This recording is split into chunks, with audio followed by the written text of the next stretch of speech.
So here I thought I was studying video games, and I still am, but it turns out video games are just a Trojan horse for studying interest-driven learning.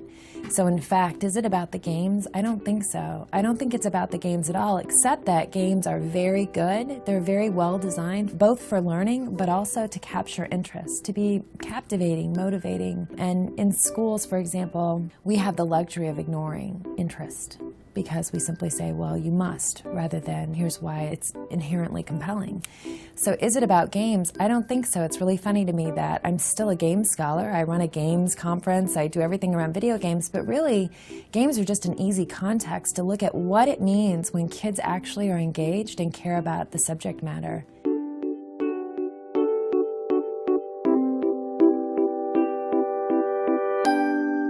I study thinking and learning in the form of online games.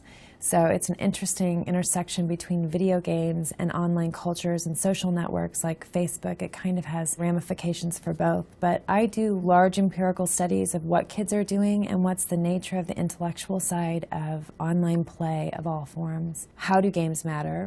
What matters about them? And how do we save the world?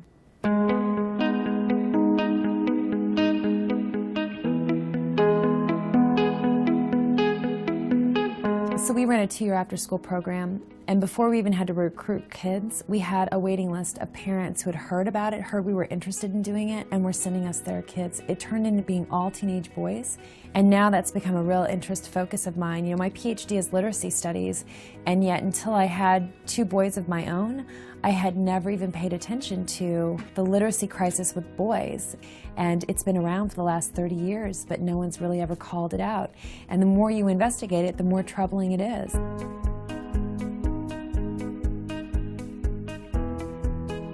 Teenage guys in America are really suffering, and they're definitely falling out of school and disaffiliating with school at a rate that's really alarming. So I've become really interested in that, mostly because if you study video games, it's a large swath of your population is teenage guys. So for me, when I started doing studies around science and literacy and civic engagement around online games, when the biggest population of those games is teenage guys and they're not faring well in school, it begs a real question. What's happening in this space between kids and their school world and their school identities and instead of their game identities and the work they're doing around games? So when we first started, I had this great idea. I wanted to create what I was calling like a bridging third place between school and games. I thought maybe we can create a world in which kids will play games, they'll do intellectual practices around games, but I can play like kind of a translator and help them understand how that relates to school and sort of trying to buoy up that connection between reading around games and reading in school. So I had this fabulous idea. It was so naive and so hilarious. First semester, we were going to build a guild website, and we were going to learn digital media design, we were going to write, we were going to read, we were going to do all this complicated multimodal website stuff. I had this great idea. Kids came in. It took a whole 1 month until I realized this was the dumbest approach in the entire universe.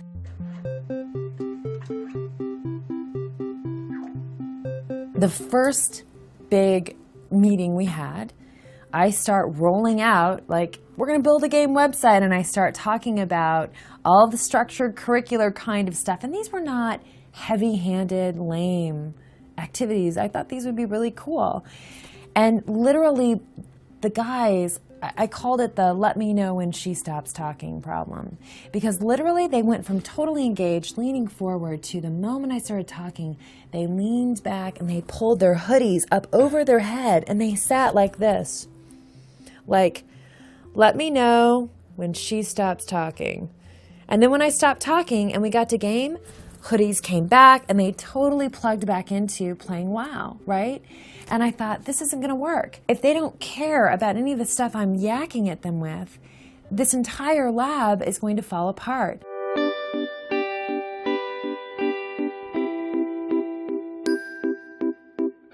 So I took all of our plans, I threw them out the window, and I said, okay, Structured stuff, not going to work. If it smells like school, they're not going to touch it. If I talk at them, they are not going to listen to me. So we're just going to do this weird radical thing. We're going to sit back, we're just going to resource them, meaning that we're going to play next to them. When an interest comes up, we'll be like, hey, well, you know, the place to read more about that would be X. So when kids got interested in the WOW graphic novels, lo and behold, we ran out to Borders, bought a whole bunch of them, brought them back, and we were like, oh, look at that. It turns out we have WOW graphic novels here. You could read that, right? And once we turned it around to resourcing and much more of a follow their interests kind of model, everything shifted and it worked.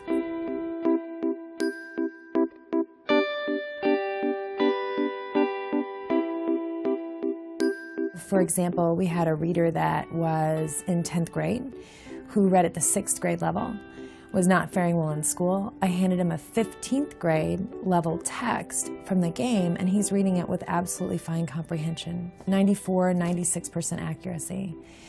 So we had this massive disparity. Why suddenly are they reading, if you let them choose the text, why are they reading at this incredibly, much higher level of comprehension and performance? What it came down to was something called self-correction rates. When they choose the text, when they care about it, they actually fix their own comprehension problems more than 2 times as often as when they don't care about the text. It's kind of stating the obvious, but we forget it in schools all the time, that if you care about understanding the topic, you will sit and work through, you will persist in the face of challenge in a way that you won't do if you don't care about the topic.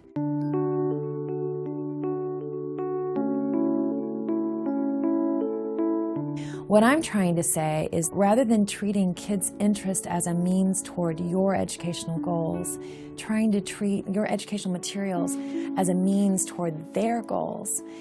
So the model of pedagogy behind it is really radical. It's to say that teaching would look a lot more like community organizing, where the first question is, what do you as a community want to accomplish?